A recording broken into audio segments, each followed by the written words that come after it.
Akawungeezi akasikayo otulo mu bukooyekooye. Akawungeezi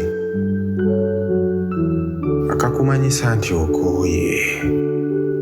Akawungeezi abakeera obuliri basika amasuuka. Akawungeezi kufulu zo zisiba amaduuka. Akawungeezi abakolera ku nguudo baakatuuka.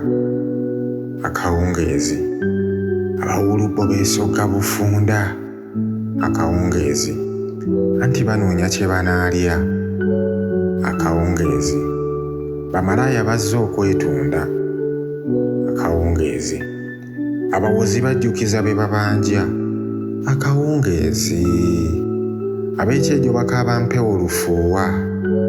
Akawungeezi olumanya tebaagala kunaaba. Akawungeezi abaagalana kyekyoto ekiteta. Akawungeezi beenyweza tebeeta. Akawungeezi